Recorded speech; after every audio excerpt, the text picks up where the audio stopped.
Sarah had hated David for 15 long years.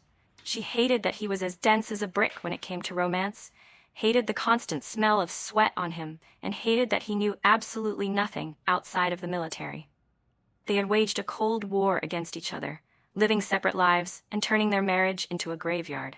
That was until she received the news of his death in the line of duty. His unit sent someone back with his blood-stained medals and a final letter. Inside that letter there was only a single sentence. "Sarah, if there is a next life, I won't marry you. I only wish you peace and happiness." In that moment of utter, crushing regret, she finally understood. It wasn't that he hadn't loved her. He had simply loved her silently, like a quiet mountain. She clung to his belongings and wept for 3 days and 3 nights until she passed out from sheer exhaustion. Hey guys, some people love us like a mountain, silent but steady, yet we carelessly take them for granted. Today, let's dive into a story about a wife who finally wakes up from her past mistakes, determined to use true sincerity to warm her husband's heart and pull their marriage back from the brink. Let's get into it. When she opened her eyes, she was met with a blinding red. She was lying on a brand new, sturdy oak wedding bed. The man lying next to her was keeping a rigid distance, acting as if they were a million miles apart. He was alive, youthful, and as awkward as a child who had just done something wrong. It was David, exactly as he was when she was 20 years old. She threw herself into his arms, her hot tears instantly soaking his crisp new military uniform. "Hubby, I'm cold," her voice trembled, barely a whisper. The body in her embrace instantly went stiff, his muscles tensing up like solid stone. David surely couldn't have imagined in his wildest dreams that his newlywed wife, who had just been as cold as ice with "Don't touch me" practically written across her face, would suddenly dive into his arms like a baby bird seeking its nest. He was completely stunned, not daring to move an inch, even forgetting to breathe. She could clearly feel his heart pounding against his chest like a war drum, beating so fast it felt like it might leap right out of him. In her previous life, it was this exact wooden demeanor of his that had driven her crazy. On their wedding night, he had been so painfully awkward that he didn't know what to do with his hands or feet, keeping a 3-foot distance from her. Eventually, he had even grabbed a blanket and planned to sleep on the floor out of fear of offending her. Back then, she had felt deeply humiliated, assuming he was looking down on a small-town girl like her, and she had flown into a massive rage, scolding him mercilessly. From that very night, their marriage had been stamped with tragedy. But now, feeling the heat of his chest and taking in the faint scent of soap mixed with his own unique masculine smell, she felt entirely choked up yet blissfully content. It was wonderful. He was alive, and he was warm beside her. She wrapped her arms tightly around his waist, burying her face deep into his chest, greedily soaking up the warmth she thought she had lost forever. "David," she called out to him, her voice thick and nasal.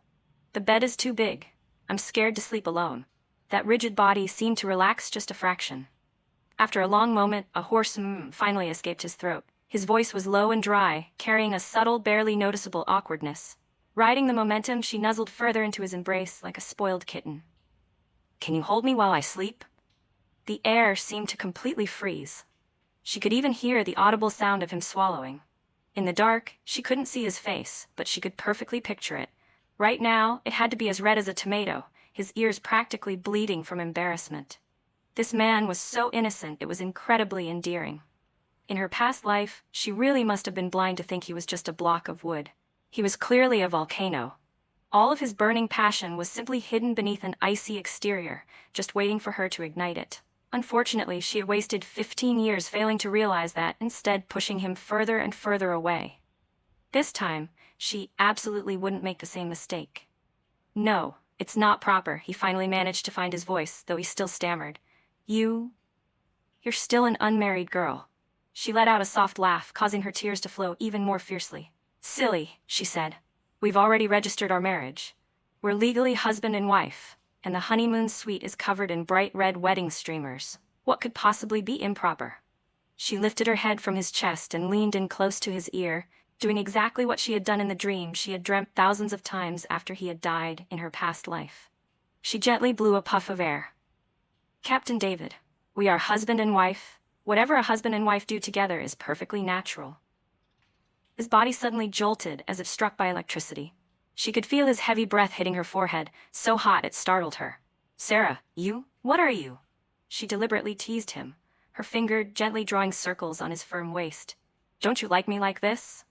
He immediately grabbed her hand tight. His palm was burning hot, his grip so strong it felt like he might crush her bones. Stop messing around. His voice carried a hint of strictness, along with suppressed tension. She knew she was pushing him to his limit. This 26-year-old man, full of vitality and forged in the military, was a tough, rugged guy. Facing an enemy, he wouldn't even blink. Yet facing her, he was as nervous as a boy who had never been in love. She knew when to stop and didn't push the joke any further. Obediently resting her head on his arm, she whispered, "I won't mess around anymore. Let's sleep. Good night, hubby." The word hubby came out of her mouth soft and sweet. David's body went stiff once again. He didn't reply, only held onto her hand, not letting go for a very long time. The room returned to silence, leaving only the sound of their mingled breathing. Resting on his arm and listening to the strong, steady heartbeat in his chest, she felt an unprecedented sense of peace. She knew that tonight, he would definitely be tossing and turning, unable to sleep. As for her, wrapped in her newly found happiness, she fell into a deep slumber. It was the first time in 15 years she had slept so soundly. The next morning, she woke up to the delicious aroma of food. When she opened her eyes, the space next to her was empty. Touching the sheets, she found them ice cold. David had clearly been up for a long time. She sat up and saw a brand new set of cotton clothes neatly folded next to her pillow. Beside it sat a white enamel basin filled with warm water. A sudden warmth spread through her heart. This man was always like this, doing a lot but saying very little. In her previous life, he had also silently taken care of her in every little way, but she had taken it all for granted and had even found it annoying. She quickly washed her face, changed her clothes, and walked out of the room. This was the most common type of housing in the military family quarters: 1 bedroom and 1 living room. The layout was simple but completely spotless, without a single speck of dust. David had his back to her, busy in the small kitchen. He wore a white tank top that revealed his strong, well-defined arms, broad shoulders, and narrow waist. His back was as straight as a towering pine.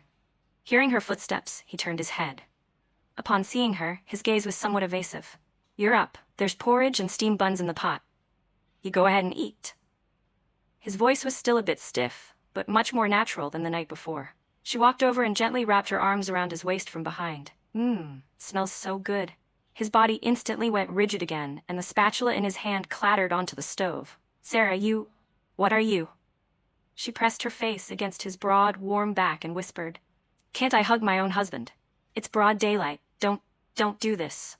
He struggled slightly but couldn't break free, his ears visibly turning bright red. "I'm going to do it anyway." She clung to him, refusing to let go, hugging him even tighter. "David, you'll just have to get used to it. I'm going to hug you every single day and stick to you for the rest of our lives." He was completely helpless, letting her cling to him like a koala. After a long while, he finally managed to grit out a sentence. "Eat your breakfast first. It's going to get cold." Satisfied at last, she let him go and sat down at the dining table. On the table was a bowl of plain porridge, 2 soft, white steamed buns, and a small plate of pickled vegetables. In this era, a breakfast like this was already quite decent. She grabbed a steamed bun, took a big bite that puffed out her cheeks, and stared right at him. "Come sit and eat with me," she urged.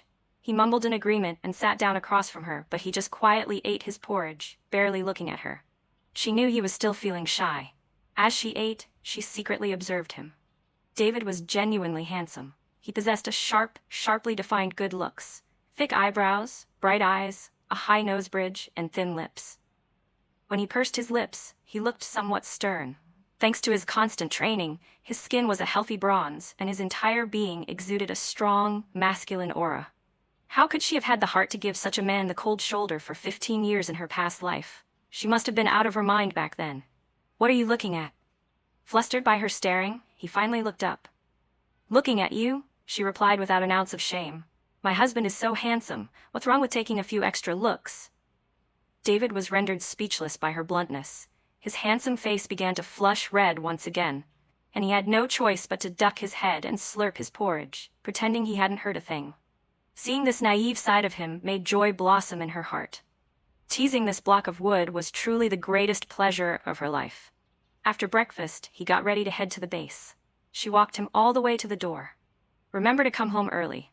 She stood on her tiptoes to help him fix his uniform collar. He reflexively leaned back a fraction, but quickly straightened up, letting her hands brush lightly against his collar. he replied. I want to eat braised pork belly tonight. She looked up and gave him a wink. All right, so come home early, okay? Give me a kiss before you go. David froze solid, his eyes wide as saucers, staring at her as if he couldn't believe what he was hearing. She didn't say another word. She just smiled brightly at him, her expression making it clear that she wouldn't let him leave without a kiss. The two of them were locked in a standoff right at the doorway. Neighbors were already starting to walk by, occasionally shooting curious glances their way. David's face was so red, it looked like it might bleed. Just as she thought he was going to turn tail and run, he suddenly leaned down and planted a fleeting kiss on her forehead. Then, as if a ghost were chasing him, he walked away briskly, not daring to look back. She reached up and touched the spot he had just kissed. It felt as though the warmth and nervous tremble of his lips still lingered there. She couldn't help but laugh out loud. How adorable. Her David was truly the most adorable man in the world. Once David was gone, she began cleaning their small apartment. Even though it was just a one-bedroom, one-living-room unit, it was small but fully functional. She neatly folded both of their clothes and put them in the wardrobe, changed the bed sheets and duvet cover with the brand new set she had brought, and scrubbed every nook and cranny until the place was spotless. When she finished, the entire apartment seemed to light up, brimming with the warmth of everyday life. Looking at this cozy little nest, a deep sense of satisfaction washed over her. This was her and David's home. In her previous life, she had complained that this place was cramped and makeshift, never once bothering to take care of it. David was a man and naturally wasn't good at these chores, so the house was always a mess. Meanwhile, she had preferred to squeeze into a dormitory rather than come back to this so-called home. Thinking back on it now, she felt she had been hopelessly foolish. A home wasn't about how big or small it was. As long as the person you loved was there, it was a real home. That afternoon, she took the money and ration coupons David had left for her and went to the cooperative store. In this era, supplies were scarce, and buying anything required coupons. Luckily, David was a company commander, so his allowance and coupons were quite generous. She bought some pork belly, flour, eggs, and a few everyday necessities. As she was passing the fabric counter, she suddenly stopped in front of a skein of military green yarn. For some reason, she was suddenly reminded of her past life. After David died, while sorting through his belongings, she had found a worn-out sweater. That sweater was ugly and old. The cuffs were frayed and torn, yet he had always worn it close to his body. Later, after asking his comrades, she found out that it was the sweater she had knitted for him the year they got married. At the time, she had started knitting on a whim, but her skills were poor, and the sweater turned out ugly and completely shapeless. When she handed it to him, she had looked visibly annoyed, telling him to just make do with it so he wouldn't freeze to death. He hadn't said anything back then.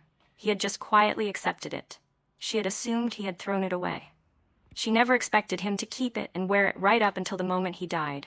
Thinking of this, her nose stung with unshed tears. "Excuse me, how much is this skein of yarn?" she asked the clerk, her throat tight. "The military green is $3.50 a pound, and you need a ration coupon," the clerk replied without even bothering to look up. "I'll take 2 pounds." She wanted to knit her David the most beautiful sweater in the world.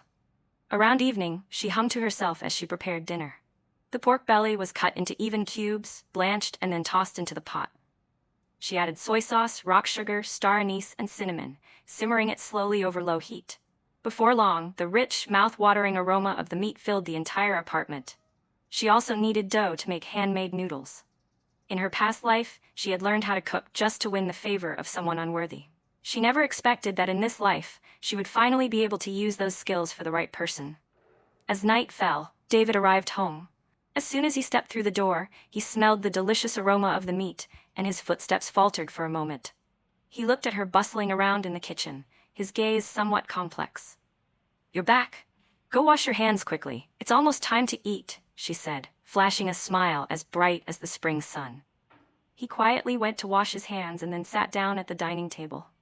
Looking at the bowl of braised pork belly with its glistening color and irresistible scent, along with the steaming hot bowls of noodles, he still didn't pick up his chopsticks. "Why aren't you eating? Is it not to your liking?" she asked, placing a bowl of noodles in front of him. "No." He shook his head, looking up at her. "You don't have to do this." She knew exactly what he was trying to say.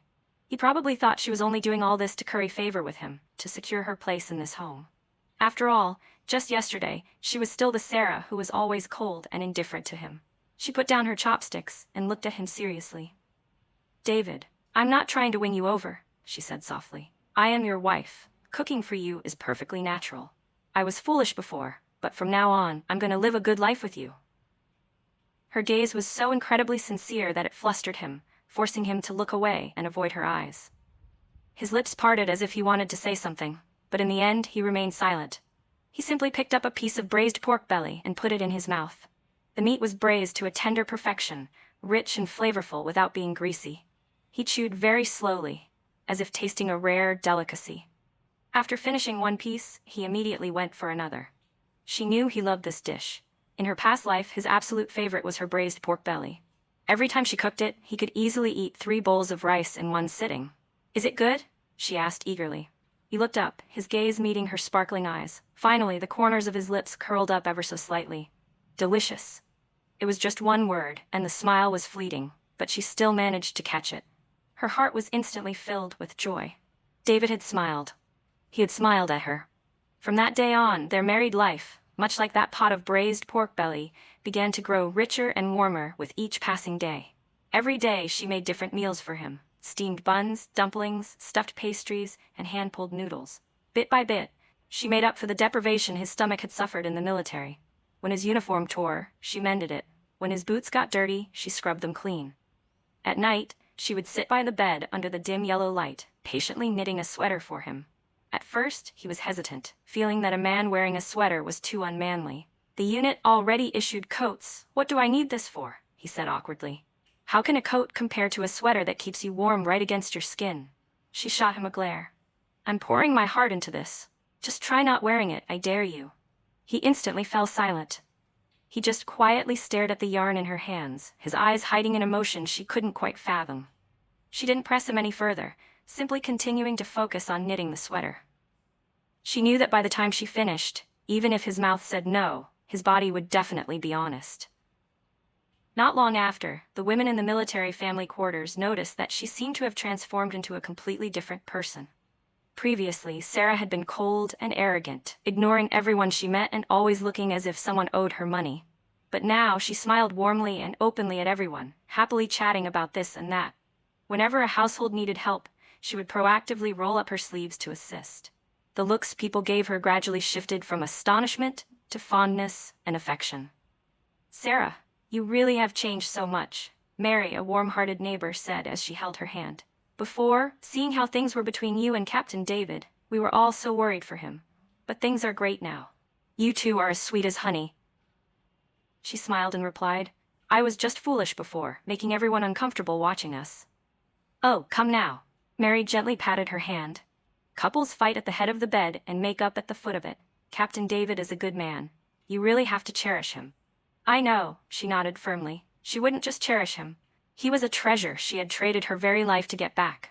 Later, as soon as she saw her, Brenda raised her voice mockingly. "Oh my, isn't it Captain David's beautiful wife? Washing clothes for your husband today? You're really getting more and more capable, aren't you?" She couldn't be bothered to respond. In her past life, this was the exact woman who had constantly bad-mouthed her behind her back, saying she was a country bumpkin unworthy of David, and that sooner or later, she would cheat on him. "Some people, huh? They're so good at pretending," Brenda said louder, seeing she wasn't reacting. Just a few days ago, she was crying her eyes out like she lost her husband, and now she's acting like a whole different person. Who knows what she's secretly scheming in her head? As soon as those words left her mouth, the other military wives around them started looking at Sarah with a completely different expression. She slammed her washboard down hard. A loud bang echoed, and the entire wash house instantly fell dead silent. She turned around and stared coldly at Brenda. "Brenda, who exactly are you talking about?"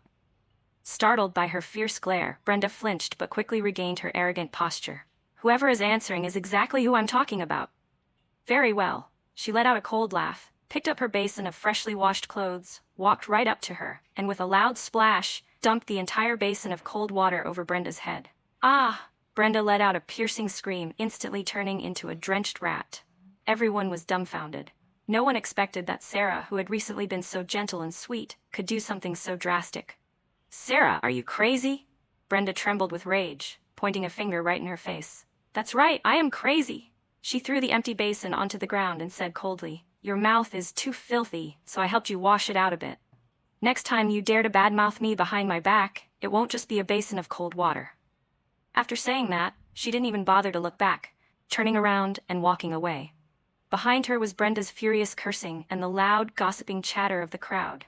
She didn't care. In her past life, caring too much about how others looked at her had made her life incredibly exhausting. In this life, she only wanted to protect her David well and live her own life. If anyone dared to mess with her, she absolutely wouldn't hold back. Splashing an entire basin of freezing water right in Brenda's face in front of half the family quarters. This incident spread quickly throughout the compound.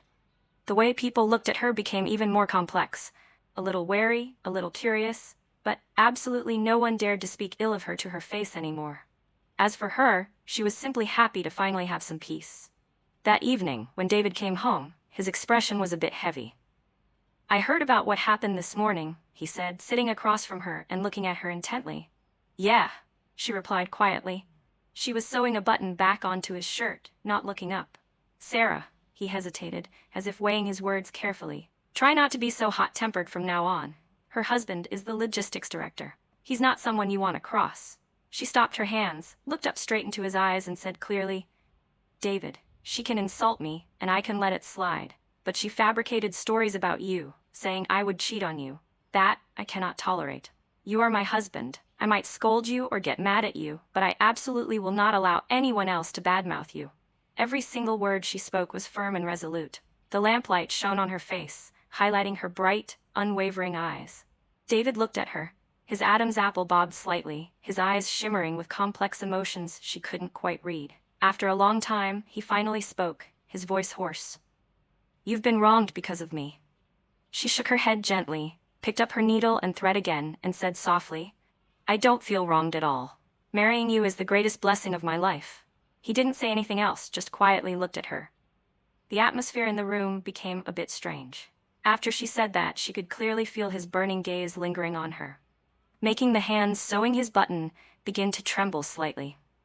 That night, they slept in the same bed for the very first time.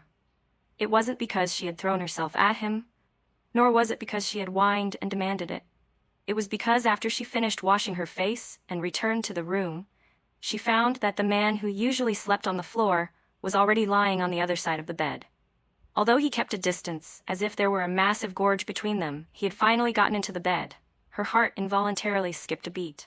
She pulled back the covers and lay down. Between them was an invisible boundary, like a wide river separating them. Neither of them said a word. In the dark, she could clearly hear both of their heartbeats. David, she called out softly. Are you mad at me? No. Then why are you lying so far away from me? He went silent again. She let out a soft sigh and took the initiative to scoot a little closer to him. Could it be that I was too fierce today and scared you? No, his voice sounded somewhat muffled, as if suppressed. Then what is it, really? He remained silent for a long time, then suddenly turned over to face her. In the darkness, she could feel his scorching breath brushing against her face. Sarah. His voice was hoarse and low. Don't get into fights over me anymore. Why not? It's not worth it. Why wouldn't it be worth it? She instantly grew anxious. You are my husband. If I don't protect you, who am I supposed to protect?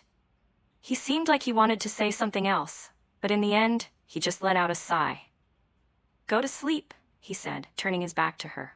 She looked at his broad back, feeling a bit of disappointment in her heart. She thought the ice between them had melted, but this hot and cold distance made her feel inevitably confused. David, what exactly are you thinking? Could it be that you still don't believe me? The next morning, just as expected, Brenda's husband, logistics director Bill, actually came to their door. Only, he hadn't come to cause trouble, but to apologize. Sarah, I am so sorry. My wife doesn't know how to watch her mouth. Please don't take it to heart. I've already set her straight at home. He was carrying a basket of eggs, smiling a wide, flattering grin. She was a bit surprised, but quickly figured out the reason. This was definitely David's doing. She politely accepted the basket of eggs, exchanged a few courteous pleasantries, and then saw him out. Not bad, Captain David. Your rank might not be the highest, but your aura is pretty intimidating, huh? She teased him. He looked a bit unnatural and turned his face away. I just had a little chat with Director Bill, that's all. A little chat? She wasn't buying it. Did you threaten him? No, he hastily denied. I really didn't. I just told him that if he couldn't manage his own wife, I wouldn't mind stepping in and managing her for him. She burst out laughing. This man was drop-dead handsome when he stepped up to protect his wife. Thank you, hubby. She stood on her tiptoes and placed a light kiss on his cheek. His body instantly went rigid, his face flushing bright red. But this time, he didn't pull away, nor did he tell her to stop messing around. Only his ears were so red, they looked like they might bleed. The atmosphere between them grew better with each passing day. Although he was still a man of few words, his gaze had become much gentler. He would proactively help her carry water and do the household chores together. When he saw her sitting and knitting, he would quietly pour her a glass of warm water. At night, the distance between them also grew shorter and shorter. From clearly sleeping on opposite sides of the bed at the beginning, it progressed to the light touching of their arms and legs. And finally, when she fell asleep, he would quietly pull her into his arms. There were a few times she woke up in the middle of the night, only to find herself clinging to him like an octopus. Meanwhile, he would be holding her tightly, sleeping as peacefully as a child. Every time that happened, she would laugh secretly in her heart. Her block of wood had finally learned how to feel. Autumn arrived very quickly, and the weather began to turn chilly. The sweater she was knitting for David was finished just in time. She had chosen the softest military green yarn and knitted it using the simplest stitches. Although it wasn't fancy or elaborate, every stitch was even, making the sweater look incredibly warm and sturdy. She washed it, dried it, folded it neatly, and placed it right in front of him. Ta-da! A sweater branded with love. Please accept your delivery.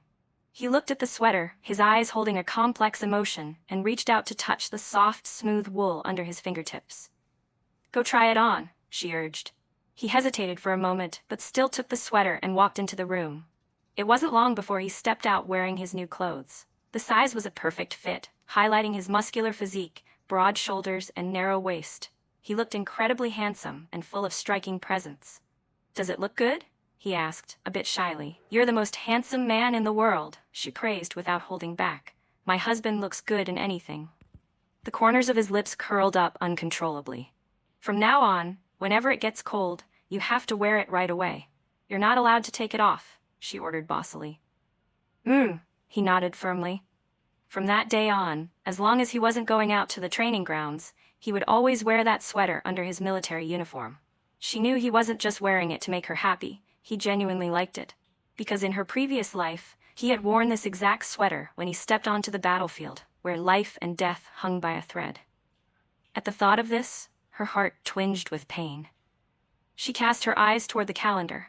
There was less than a week left until the military drill that had caused his leg injury in her past life. She began to feel restless, unable to sit or stand still. In her previous life, it was during that very drill that an old, weight-bearing rope had suddenly snapped. To save a new recruit, David was struck on the left leg by falling equipment. Although it wasn't life-threatening, his leg was permanently disabled from then on. Every time the weather changed, it would ache so much that he'd break out in a cold sweat. He never complained out loud, but she knew just how much he suffered. He was such a proud man, yet that injury had become the greatest regret of his military career.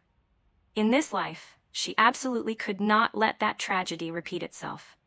But how should she warn him? She couldn't just tell him straight out.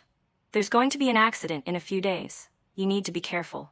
If she said that, he would definitely think she was crazy. After thinking about it endlessly, she finally came up with a plan. That night, she cooked a pot of soothing soup to help him sleep.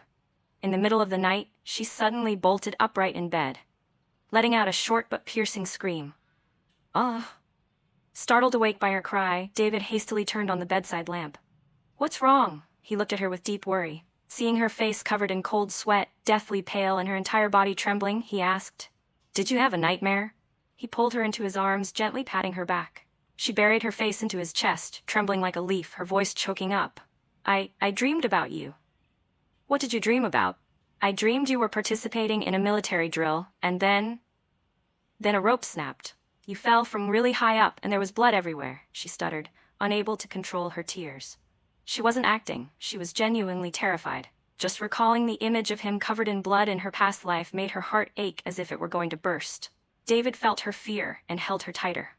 "Don't be afraid, it was just a dream." His voice was gentle, carrying a hint of heartache. It wasn't a dream. She grabbed his collar, looking up at him with red eyes. I saw it so clearly. It was a thick old rope, and it suddenly snapped. David, promise me. You absolutely must be careful, okay? You have to check the equipment. You must check it. Her extreme reaction made him pause for a moment. He looked at her tear-streaked face, stayed silent for a few seconds, then nodded seriously. All right, I promise you. Only with that promise did she finally breathe a sigh of relief, her whole body going limp as she fell asleep in his arms. In the days that followed, she lived in a state of anxious suspense. David went to the base as usual, but she felt her heart could never find peace. She prayed silently the whole time, hoping her warning would work and that he would be safe and sound. On the day of the drill, she was restless all day, unable to focus on anything. The other wives in the family quarters all went together to watch the drill, leaving her alone at home, pacing back and forth in worry. Every passing minute and second felt like a century to her. It wasn't until dusk that she finally heard a commotion outside. She rushed out the door and saw a crowd of people surrounding David, walking in her direction. He looked a bit disheveled, his uniform covered in dust, but he was in good spirits and completely uninjured. When he saw her, he stopped in his tracks, standing amidst the crowd and looking at her quietly from a distance. His gaze was deep and complex, as if trying to see right through her. As for her, the moment she saw him safe and sound, she could finally let go of all the worry in her heart. The people around them were clamoring with praise. Captain David, you really have a sharp eye. If you hadn't noticed the problem with the rope, there definitely would have been a major disaster today. That's right. Not only did you avoid danger, but you also saved young Kevin. The regiment commander even said he's going to recommend you for a commendation. Captain David, you are the hero of the whole regiment today. David paid no attention to the cheers. He gently parted the crowd, walking toward her with steady steps. He stopped right in front of her, stood tall, and looked deeply into her eyes. Then, to the astonishment of everyone around them, he opened his arms and pulled her tightly into his embrace. Sarah, he lowered his head, leaning close to her ear, his voice hoarse and meant only for the two of them. Thank you. Her tears welled up once again, but this time they were tears of happiness. David was awarded a merit and exceptionally promoted to deputy regiment commander. This news caused a stir throughout the entire family quarters. Everyone said she was incredibly lucky, the very definition of a wife who brings prosperity to her husband. Only she knew the truth. She had traded her very life in her previous incarnation for all of this. From that day on, the way David looked at her changed completely. If before it was gentle and doting, now it also held deep understanding and respect. He no longer saw her simply as a little wife who needed his protection, but as an equal partner who could stand shoulder to shoulder with him. He began to tell her about things at the unit, about the training sessions, his soldiers, his ideals, and his ambitions. She listened quietly, occasionally chiming in with her own thoughts. Quite a few of her perspectives took him by surprise. He never expected that a girl from the countryside like her could understand military affairs and strategy so deeply. She, of course, couldn't tell him that it was all because of her past life after he had died. She had buried her head in books, studying one military document after another just to understand his world. She simply wanted him to know that she understood him and would always support him. Their relationship entered a completely new phase. They were no longer just physically close. It was a profound connection of two souls. At night, he would hold her and spend hours whispering sweet words to her. The man who was usually so stoic and quiet in front of others only revealed his most tender and passionate side when he was with her. He called her his sweet Sarah, kissing every feature of her face and whispering over and over again, "I love you." She was immersed in that sweet love, feeling as if she were soaring on pure happiness. But happiness is always fleeting. She knew the true deadly mission was inching closer step by step. In her previous life, it was during a border narcotics operation that, to save his comrades, he had held off the enemy alone. He was hit by enemy fire and sacrificed his life heroically. Every time she thought of that scene, her heart ached as if it were being sliced by a knife. She stared at the calendar, her trembling fingers tracing that fateful day. That dark day was still 3 months away. She absolutely had to do something, but what could she do? It was a top-secret, high-level mission. There was absolutely no way for her to get any advance information, nor could she use the nightmare trick to warn him like last time. For the first time, she felt hopelessly powerless. Being reborn had given her a chance to start over, but it didn't mean she could change everything. What was she supposed to do? What could she do to save her David? She began frantically devouring all sorts of medical books, especially materials on hemostasis and trauma first aid. If she couldn't stop him from participating in that mission, then at the very least, she had to do everything in her power to give him an extra layer of protection. She asked people in her hometown to track down a renowned old herbalist, emptying out all of their life savings to request a special medicine that could quickly stop bleeding and preserve a life in critical moments. Moved by her sincerity, the old herbalist handed her a small porcelain bottle. "Young lady, inside is the ancestral 100-herb pill, concocted from 36 precious medicinal herbs. In a critical moment, taking one pill can sustain a person's dying breath. There's also some topical medicinal powder in the bottle. Just sprinkle it on the wound to stop bleeding quickly. But remember this well. The medicine is very potent. Unless there's absolutely no other way, do not use it lightly." She clutched the small porcelain bottle in her hand as if she had just found a priceless treasure. This was her entire hope. In the days that followed, she continued to pretend as if nothing were wrong. Every day she cooked for him and washed his clothes. At night, she snuggled perfectly into his arms to sleep, but she knew that behind her smile lay a vast, hidden sky of worry and panic. David seemed to notice that something was off with her. "Sarah, what's wrong with you lately? You always look like you have something on your mind," he asked worriedly, gently stroking her face. "It's nothing," she tried to force a smile. "It's probably just the change in weather as winter approaches, making my mood a bit erratic." He didn't ask any further, simply holding her tighter. "Don't be afraid, I'm here." Yes, he was here, but what she feared most was losing him. Eventually, that day arrived. That afternoon, he came home unusually early, his expression heavy. "Sarah, I have to go away on an assignment for a while." Her heart suddenly sank. An assignment. In her past life, he had said the exact same words. Where to? For how long? She tried to keep her voice steady. "Somewhere pretty far. I'm not sure on the specifics. Half a month at the earliest, maybe a month at the latest." He avoided her eyes. She knew he was lying. This was a mission with no guaranteed return date. Tears welled up in her eyes, but she gritted her teeth, refusing to let them fall. She couldn't cry. She couldn't let him leave carrying her tears with him. She nodded and stood up.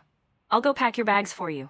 She went into the bedroom, took out his military backpack, and neatly folded each piece of clean clothing. Then, turning her back to him, she quietly slipped the small porcelain bottle containing the 100-herb pill into a hidden compartment of the canteen he always carried. She also carefully sewed the packets of wound-healing powder into the inner lining of his sweater. Having done all of that, she felt utterly exhausted. She turned around to look at him. "David," she said, stepping forward and throwing her arms tightly around him, "promise me you will return safely." "I will," he replied, holding her tight, his voice thick and hoarse. "I'll wait for you. No matter how long it takes, I will wait." She stood on her tiptoes and pressed a kiss to his lips. That kiss carried the fierce intensity of a farewell and a desperate, life-risking prayer. David kissed her back fervently, as if trying to meld her right into his very flesh and blood. Only when they were both gasping for breath did he finally let her go. He looked at her deeply. In his eyes there was longing, love, an intense reluctance to part, and a sliver of resolute finality that she couldn't quite understand.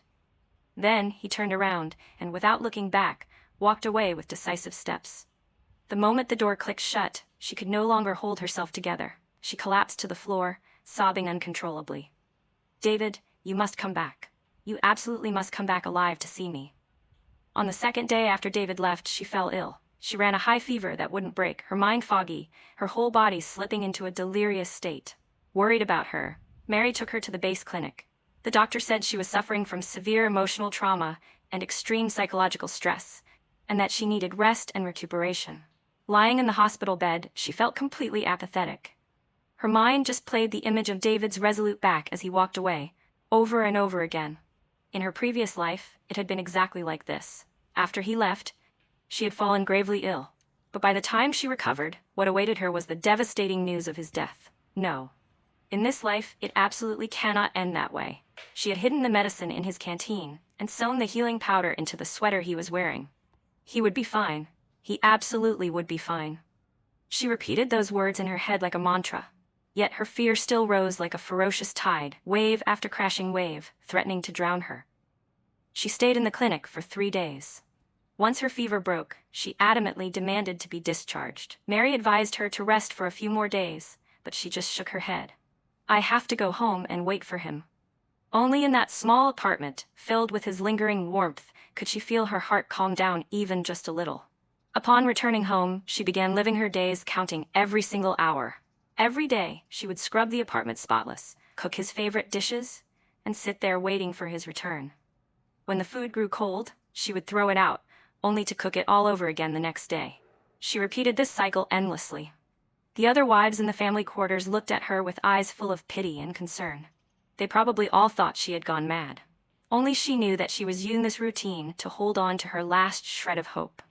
Half a month passed, and he still hadn't returned. A month passed, and there was still no word from him whatsoever. She tore the pages off the calendar day by day, her hope withering away right along with them. She began suffering from chronic insomnia, her body visibly wasting away. That night it was pouring rain. She sat by the window, staring out at the gloomy night sky, her heart sinking into that very same darkness. In her past life, the news of his death had also arrived on a rainy night exactly like this one. Could it be that, in the end, I still can't change our fate? Suddenly, urgent knocking echoed from the door. Her heart seemed to stop beating. Is it him? Has he returned? She rushed to open the door, her hands trembling so badly she could barely undo the latch. The person standing outside was Kevin. It was Kevin, David's guard. He was soaking wet from head to toe, his face deathly pale. Ma'am, he looked at her, his lips trembling, unable to form a complete sentence for the longest time. Her world completely collapsed in that instant. Her legs went weak, and she slumped right against the doorframe. It was over. Everything was over. Ma'am, don't misunderstand. The commander, he's still alive. Seeing her like that, Kevin panicked, nearly on the verge of tears, as he hastily explained. What? She snapped her head up, looking at him in absolute disbelief. The commander is alive. It's just, he's severely injured. He's currently undergoing emergency treatment at the Central Military Region Hospital. He's alive. He's still alive. Those words echoed like thunder in her mind. She didn't know how she managed to scramble back to her feet, nor how she rushed out into the pouring rain with Kevin and climbed into the jeep. She only knew one thing. Her David was still alive. That was enough. The vehicle sped down the muddy road, but her heart had already flown to that hospital 1,000 miles away. The jeep bumped and swayed through the night until the early hours of the next morning, when they finally arrived at the military hospital. The light above the operating room was still on. She dashed to the doors and saw the commissar along with several of David's comrades standing there. Everyone wore a grave expression, and the smell of gunpowder still lingered on them. Sarah. The commissar sighed upon seeing her. How is he? Her voice trembled uncontrollably. The commissar shook his head. The situation is very bad. He was shot 3 times. One of the bullets is just a centimeter away from his heart. He lost a lot of blood and was already in a coma when he was brought in. Her heart violently clenched as if squeezed by an invisible hand. It was you who saved the commander's life, ma'am, Kevin said from the side, his eyes red and his voice choking with emotion. She froze. Me? That's right. He pulled out a small blood-stained porcelain bottle from his pocket. After getting shot, the commander swallowed the pill inside this bottle and told us to take the powder from inside his sweater to apply to his wounds. It was truly a miracle. As soon as we applied it, the bleeding stopped to some extent, and that pill, it must have sustained his final breath. If it weren't for these things, he definitely wouldn't have made it to the hospital.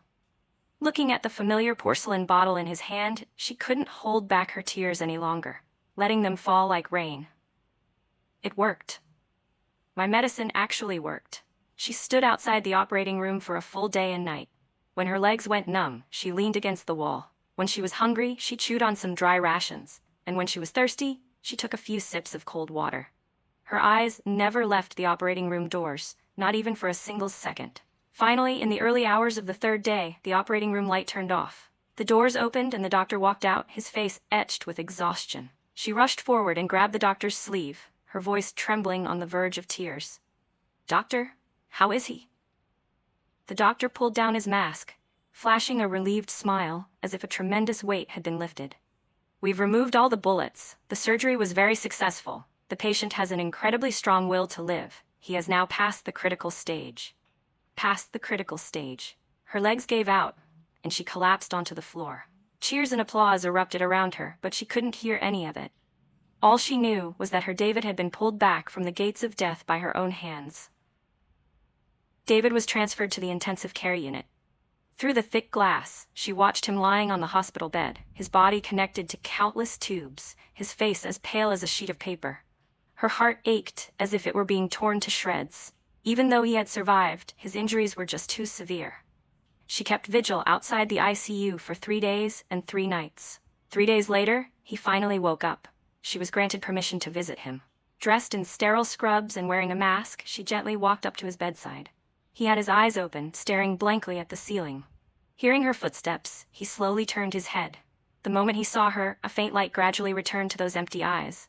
He moved his lips as if he wanted to say something, but no sound came out. She grasped the hand that didn't have an IV needle in it. His hand was freezing, as if devoid of any warmth. "David?" She pressed his hand against her cheek, her tears silently slipping down. "I'm here." A line of tears also slowly rolled down from the corners of his eyes. They just looked at each other quietly like that. Without needing a single word, it felt as though they had said everything. A week later, David's condition stabilized, and he was transferred to a regular ward. She didn't leave his side for even half a step, taking care of him in every little way, feeding him, giving him sponge baths, and sitting by his side to talk to him. His body recovered very quickly, but he became unusually quiet. He would often sit alone, looking out the window, sitting there for an entire afternoon without saying a word. She knew that this mission had left a massive wound in his heart. Their team had stepped into a true life-and-death situation. Besides him, 2 other comrades had permanently remained in that border forest. She didn't ask anything about that mission. She simply chose to stay by his side in her own way, to warm and heal him. That day, she had just finished feeding him a bowl of soup and was clearing the dishes when he suddenly grabbed her hand. "Sarah." His voice was incredibly hoarse from not speaking for so long. She turned her head. He looked at her, his gaze unfathomably deep. You came back too, didn't you?" Her heart pounded violently. The bowl in her hand fell to the floor with a loud crash. She stared at him, stunned and in utter disbelief. How did you know?" Seeing her stunned expression, the corners of David's lips curled up slightly into a faint smile, tinged with bitterness. "I thought it was only me," he said. "On our wedding night that year, I opened my eyes and realized I had returned to being 26. But you were still that same Sarah, full of disgust, just wishing I would drop dead. I was so scared. I was afraid of having to relive those 15 painful years, afraid that my passion would once again be extinguished by your coldness. So I didn't dare to get close to you. I just pretended not to know anything, planning to stay quietly by your side like in my past life, until I died again." He paused before continuing. "But you were different. You hugged me, called me your husband, cooked for me, and knitted a sweater for me. You warned me about the dangerous drill, and you even hid life-saving medicine in my canteen.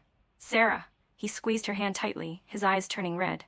"I kept wondering if I was dreaming, if I was hallucinating, because I missed you so much. It wasn't until I was shot and fell and swallowed that pill that I was truly certain. You came back too, just like me.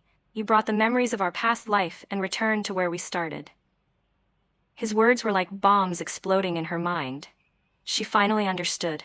She understood why he had initially been hot and cold, why his gaze had been so complex when she warned him about the drill, and why he had asked her today. It turned out he had also been reborn. They were 2 people who had come back together to save each other. "You idiot!" She couldn't control herself anymore. She threw herself into his arms and sobbed bitterly. "You huge idiot! Why didn't you say so earlier? Do you know how scared I was?" He reached out with his uninjured arm and held her tightly, burying his head in the crook of her neck. His hot tears soaked her shirt. "I'm sorry, Sarah. I'm sorry. I love you." Once everything was out in the open, the final distance between them vanished. It turned out he wasn't an emotionless block of wood. It was simply that he loved too deeply and had been hurt too badly, making him afraid to easily approach her again. He thought her return was just an illusion, that the changes were only fleeting. He was terrified that hope would be followed by disappointment, so he'd rather trap himself within the boundaries he had set. As for her, she finally understood just how much her 15 years of coldness and indifference in their past life had hurt him. "David, I'm sorry." She hugged him, apologizing repeatedly. "In our past life, it was my fault. I was blind. I let you down." "No?" He shook his head, kissing the tears off her cheeks. "It's all in the past now. Sarah, God gave us a chance to start over. Let's not bring up the past anymore. Let's just look toward the future, okay? Okay, she nodded firmly. That was right. Everything was in the past now. From now on, there would only be happiness. Under her care, David grew stronger day by day. They were inseparable, talking endlessly every single day. He told her about the battles he hadn't had the chance to mention in their past life, and she told him about all the silly things she had done for him in this life. They were like two children sharing secrets, exchanging pieces of their souls. On the day he was discharged from the hospital, the commissar personally came to pick them up. Seeing them holding hands tightly, he smiled with great satisfaction. David, Sarah, seeing the two of you like this puts my mind at ease. You must live well. You are both heroes of our unit. Upon returning to their familiar small apartment, looking at everything in the room, they were both overwhelmed with emotion. This place was the starting point of their bond across 2 lifetimes, and it was also the beginning of their true happiness. That night, David held her tightly. Sarah, thank you. Thank me for what? Thank you for coming back to love me. She smiled and kissed his lips. Silly, I'm the one who should be thanking you for always waiting for me. That night, they truly became husband and wife. When he embraced her with all his tenderness and devotion, she felt no pain, only a sense of being completely fulfilled, contented, and happy. They were each other's salvation and each other's safe harbor for life. After he fully recovered, thanks to his extraordinary merit during that mission, David received an exceptional promotion, becoming the youngest commissioned officer in the entire army. The story of his resounding achievements spread throughout the military region like a legend. As for her, the woman standing behind him, she became the most admired figure in the military family quarters. Those who had once looked down on her and bad-mouthed her behind her back now respectfully addressed her as Miss Sarah. She didn't sit idle. She accepted a substitute teaching position at the elementary school for the military dependents in the base. She wanted to use her abilities to contribute to this place she loved. David was incredibly supportive. He always said that his Sarah shouldn't just be confined to the kitchen. She needed to have her own career and her own light. They lived a simple yet happy life. He went to the base and she went to the school. When he came home from work, a hot meal was always waiting for him. In the evenings they would take walks together, read books together, or do nothing at all but hold each other tightly. The 15 missed years of their past life were compensated for by their love in the present. In the spring of their 2nd year, she got pregnant. The day he heard the news, David hugged her like a child, crying and laughing at the same time. He was even more nervous than she was, refusing to let her do any heavy lifting or even step into the kitchen, treating her as delicately as fragile glass every single day. 10 months later, she gave birth to twins, a boy and a girl. The older brother was named Ethan, and the younger sister was named Emma. Peace and serenity, that was the best blessing for their children and for themselves as well. The children grew up day by day, and David advanced further and further in his career. From regiment commander, he was promoted to division commander and eventually became one of the youngest generals in the Republic. On the day of his promotion ceremony, she stood below the podium, watching him in his pristine military uniform, the bright stars shining on his epaulettes. He stood tall and radiant amidst the crowd, her eyes filled with tears. This man, the man she had loved across 2 lifetimes, had finally realized his ideals and stood at the very peak. When the ceremony concluded, he walked through the crowd and stopped right in front of her. Amidst the flashing cameras and admiring gazes, he held out his hand. "General's lady, would you care to walk with me for a while?" She smiled and placed her hand in his. "It is my honor, General." Hand in hand they walked down the sun-drenched path, the pure laughter of their 2 children echoing behind them. She looked up at his sharply defined face, her heart overflowing with peace and contentment. It was wonderful. In this life, they hadn't missed each other. In this life, every regret had been made whole. "David, thank you for loving me across 2 lifetimes. If there is a next life, I still want to marry you." The end. Such a heartwarming ending, right? The characters in this story got a second chance to fix their mistakes, but in real life, we can't turn back time. So I hope this reminds us all to appreciate the people who silently stand by our side and protect us every single day. Don't let neglect push the ones you love away.